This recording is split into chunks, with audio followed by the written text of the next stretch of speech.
Ready. Hi, Rainmaker Network. My name is Amara Poolswasdi. I'm the brand manager. I'm here with Mike Relm. Hello. Amazing music artist. Mike, tell Rainmakers what you do. I mix and scratch music and videos all with my turntables and little MIDI controller devices and stuff like that. It doesn't come out as nerdy as it sounds, but yeah, it's a show. It's a multimedia. And so trying to figure out a name for it. And where have you performed? All over the world. I mean, I've been to most countries I've wanted to ever visit. Favorite is probably like Australia. Oh, wow. A lot, yeah. Nice. But I mean, I've been everywhere. Yeah, I can definitely see a lot of international appeal to what you do. You use a lot of references to pop culture, cinema, television, and you mix it with music that's popular with a lot of people across different ages as well. So it's really amazing that you're able to resonate with such a wide age group. How do you feel about that?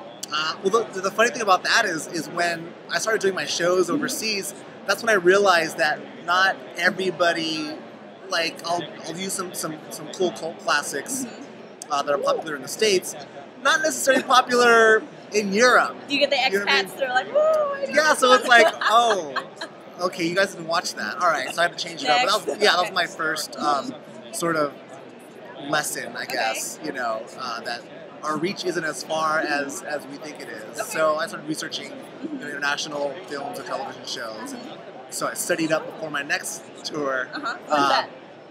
Well, this was like a couple of years ago, and so I've gotten used to like just being able to go to a city and kind of figure out what works best and kind of like customize my performance for that area, even if it's like a different city, like in the States. Everyone has different things going on and grew up watching different things and like listening to different things, and they all have their hometown songs and whatever. And, Everyone has different heartstrings to pull. Yeah, and exactly. Now, with a lot of your creative work, how do you keep it going? How do you drive creativity in the work that you do? I just live it, really. Like, people ask me what I do for fun, and it's like this is what I do. Like, before it would be like I'll make a mixtape or something, or do a I remember remix. those. Yeah, right. But now it's like I'll be editing a new video piece, or I'll do something that kind of doesn't really go for my live set, but it works well on like YouTube.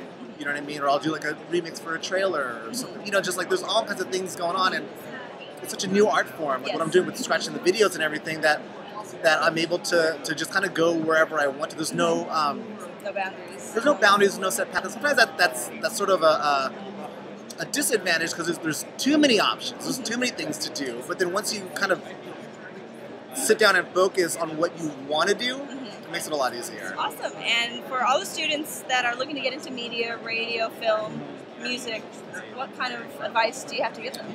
I don't know. I went to school for, started in the broadcasting department, and I went to cinema, and I didn't finish, but I would definitely say look beyond the classroom, because there's so much out there, especially now, available like online. Like a couple of years ago, I learned like how to use After Effects through just watching some tutorials on YouTube. Like literally, it's so weird, and it's like some 13-year-old kid like, okay, here's how you make a fireball with, I'm like, wow, okay. But I mean, there's so many resources out there that, I mean, if you go to like a really good school, it's advantageous. Obviously, you get to be there, but I mean, you need to learn how to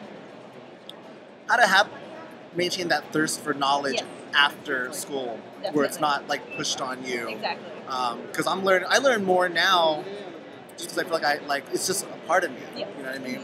Yeah, for some people, although we all love our Rainmakers and we want them to finish school, obviously, for some people, it actually holds them back from their true potential. So if they find creative outlets outside of school to unleash their potential, they should definitely go for it. Yeah, I mean, like, be smart about it. Of but, course. Because, I dropped out. It took me a little while to figure out how things work. It was like the beginning of the internet and stuff, or like the beginning of the mainstream internet.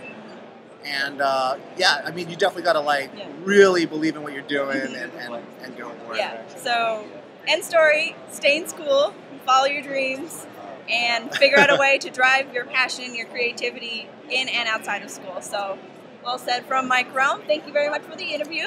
Where can they find information about you online? MikeRelm.com and YouTube.com/MikeRelm. There's a ton of videos of like my show and like my other things that I do.